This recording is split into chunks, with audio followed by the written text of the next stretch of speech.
guess one of the questions I would have for you, a lot of people listening to this, if they do have diabetes, they would be concerned by addressing the idea of limiting carbohydrate intake as being a risk factor for potentially having a hypo, particularly during the night, and that can be fatal. What other kind of experiences have you had with adopting a vegetarian diet on the flip side of that have presented some barrier? Certain vitamins and minerals like B12, for instance. Is there any other hurdles there that you've kind of faced with being a vegetarian or predominantly plant-based that has impacted your diabetes management or your health in general? Because I imagine it'd be more so related to other things rather than your diabetes potentially. Yeah. So the diabetes management side of things, never been better. My insulin to carb ratio, fantastic, very insulin sensitive, very able to tolerate glucose, great glucose tolerance. Those kinds of, my HbA1c came down, my average blood glucose lower, my standard deviations tighter, all of those metrics, fantastic. Put it in perspective, for the unit of insulin to amount of carbs that you are metabolizing between being keto and vegetarian, can you just provide that to the listeners too? Because I think that's really interesting as well. Yeah. So, okay. So let me think. I've got to go back in time here. Paleo diet, roughly, and this is also from memory, and I realize that memory retention can be pretty useless over 7 to 10 years. Roughly 1 unit of insulin would metabolize about 10 grams of carbohydrate, right? After a workout, when I'm more insulin sensitive, maybe it was like 1 to 15. And that used to be what was called one exchange. That was like an exchange was 15 grams of carbs. And typically when you're first diagnosed, you're told to go on a ratio of about 1 to 15. So 1 unit of insulin will allow you to eat 15 grams of carbs. When I went keto, obviously you're not eating much carbohydrate, right? So the number of my insulin requirements came down significantly because I was not eating carbs. Yeah. But you can eat about 5% of your calories from carbs on keto diet. Even if they're from vegetables that are non-starchy, it adds up. If you eat a huge bowl of salad and there's 5 or 10 grams of carbs in a whole salad, that's going to require some insulin. Yep. My ratio when I was keto was, I'm going to say at some points it was probably like 1 unit of insulin for like 3 grams of carbs. Like I could barely metabolize carbs. I would need so much insulin. So I would eat a bowl of salad with a huge piece of fish, let's say, or, whatever the meal was. It could be a lot of meat or eggs. I would have to take quite a bit of insulin, even just for some protein and fat with a tiny little bit of carbs. Or after a workout, I wanted to eat half a banana in a smoothie with some like a protein shake. I would need quite a bit of insulin for that. So it was counterintuitive, and you would think that you would need way, way, way less insulin for carbohydrates when you're on a keto diet. You would think that you'd be needing tiny amounts of insulin to metabolize carbs, but it was actually the opposite. Your carbohydrate tolerance worsens when you're not eating carbohydrates and eating heaps of fat. Compared to now, some days my ratio can be like 1 to 25, 1 to 30. So it's like I haven't experienced anything like it in the previous diets.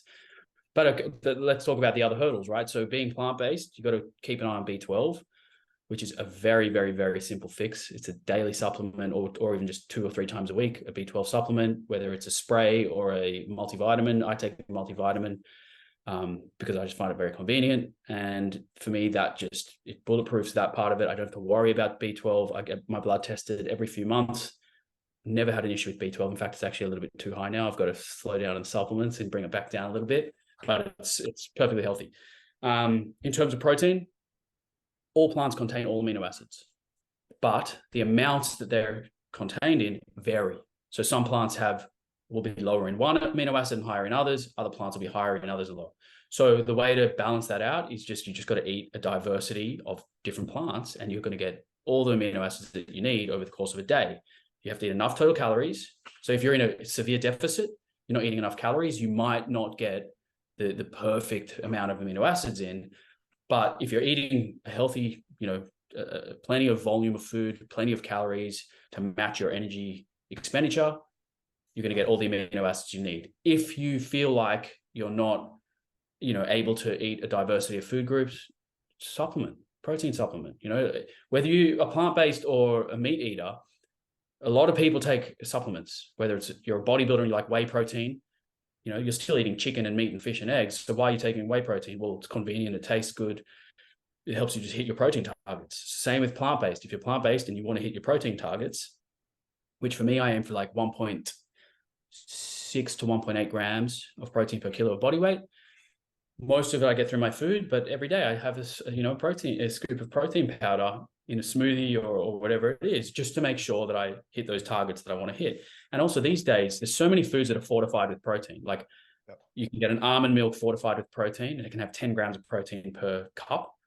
There's breads that are fortified with protein. In fact, some of the breads now are like low carb, high protein breads, where you have a couple of slices of those, a cup of the milk, a scoop of protein powder.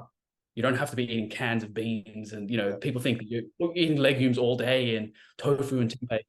Sure, incorporate it all, but just know that there are options that are quite easy to hit those protein requirements. Yeah, forget the turkey on the bread. Just eat the bread with a bit of Yeah, pretty much. Yeah, like the fortified pasta. I've seen that. Like That too, yes. kind of thing. Yeah, definitely.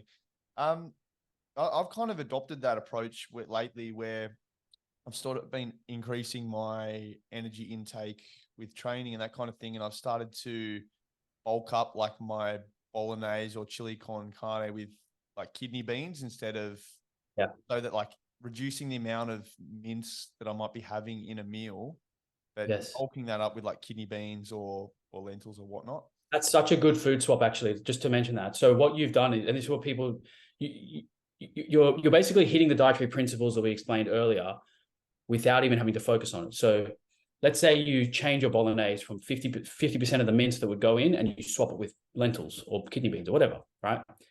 You've just reduced the saturated fat profile of that meal by taking out some of the fat from the meat. You've replaced it with protein from plants, right? And what comes with that? Fiber, tick, very good.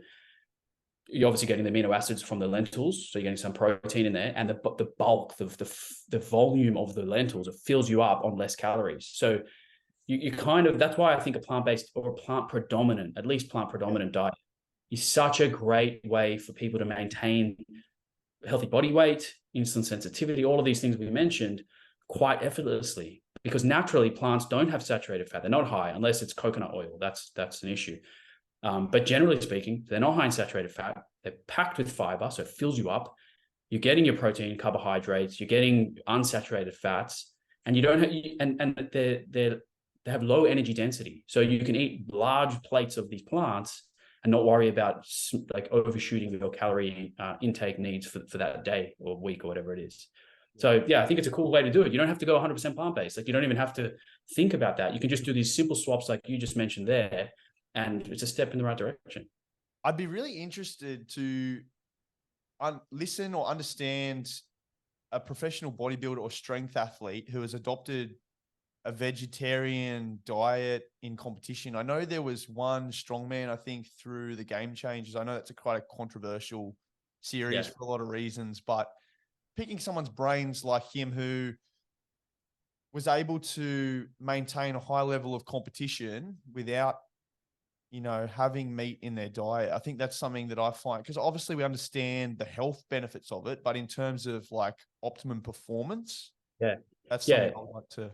Oh, mate, you can dive deep into this stuff. It's fascinating. So I will say this, over the last few years, more and more studies have come out comparing plant protein intake to animal protein intake and effects on hypertrophy, strength, and muscle mass, all that sort of stuff. If you eat enough protein for your requirements, almost no difference now. Very, very close. Some people think that you need a little bit more, like let's say 10% more protein per day if you're eating plants, right? Due to some bioavailability issues, but it's so minimal. It is such a tiny amount. The general takeaway, this is probably what people need to know. If you eat enough calories and you eat enough protein, whether it's from animals or plants, you're going to probably get the same outcomes if you're doing a resistance training program, right? The stimulus is way more important than the protein or how much you're eating. Like you can eat 400 grams of protein a day and not do any weightlifting. Most people are hyper-focused on the protein thing. It's like the buzzword, when really what we should be focusing on the stimulus. If you're worried about gaining muscle, if you want to gain muscle, the stimulus is what's most important. It's getting into the gym and putting in the quality work. And then, of course, protein is important, but it's not like it's the most important thing and then the stimulus comes next. You've got to think about what we're doing in the gym is probably the most important thing. one of the greatest professional IFBB bodybuilders, Jay Cutler, he has, I guess, accredited his longevity in terms of not only his career in the sport, but also health into late age. Like he's got no aches, no pains, no health issues.